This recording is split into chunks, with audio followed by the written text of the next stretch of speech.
Shalom, family. Hi, welcome to Moving on Faith. It's me, Anamalave, and I wanted to really quick give you a part 2 to our previous video on the being unequally yoked.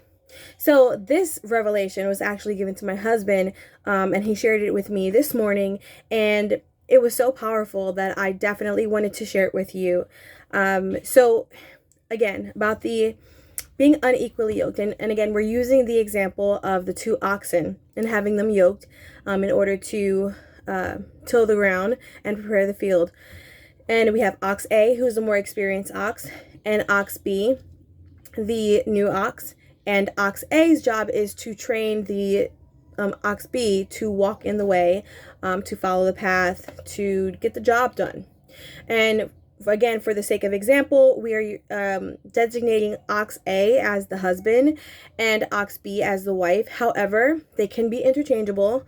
Again, you can kind of use this example to fit any type of relationship that you're dealing with, even a friendship, if it be that.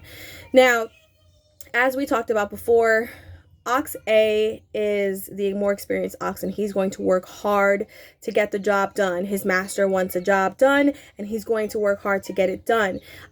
Even if that means having to pull ox B in order to do it, because the job has to get done regardless. Now, ox B has the option of either A, getting trained and now walking in the steps of ox A. I'm sorry, did I say ox A? Ox B has the option of being trained and walking in the way of ox A, and going along with the motion and learning the job that is required of them, or the function that is required of them from their master. Or ox B has the option of rebelling against that function, and thus really making the job for ox A difficult and almost unaccomplishable, if that's a word. So here's the thing that my husband brought out, and I thought this was so powerful. Praise y'all for giving this to him. Now, the whole purpose of the oxen working the soil is to help the farmer, or help the owner of the land, the master, to produce fruit, right? To produce food. Okay? The bottom line is the master needs to feed his family.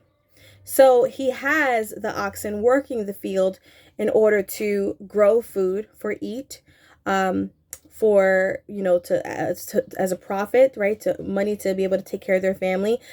The purpose of the oxen is to function, or is to navigate in its proper function, which is to work that land, to cultivate that land that belongs to the master in order to give the master food so he can now feed his family.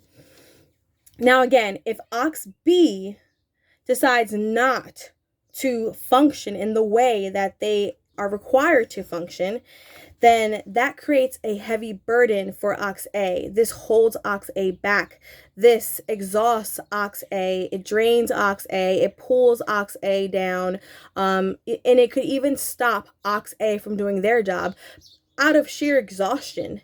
And again, as we mentioned, in that moment, Hasatan can sneak in and can distract ox A and pull him away from the path that the master has for him, from the job that the master has for him.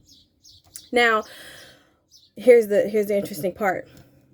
If ox A no longer functions in the way that the master has for them, whether it be because they're exhausted, they're worn, torn, broken down, they have a tread off of the path, or they have just become so frustrated that they give up, right? If ox A, the leader ox, decides to no longer function in the capacity that the master has for them, then what good is that ox?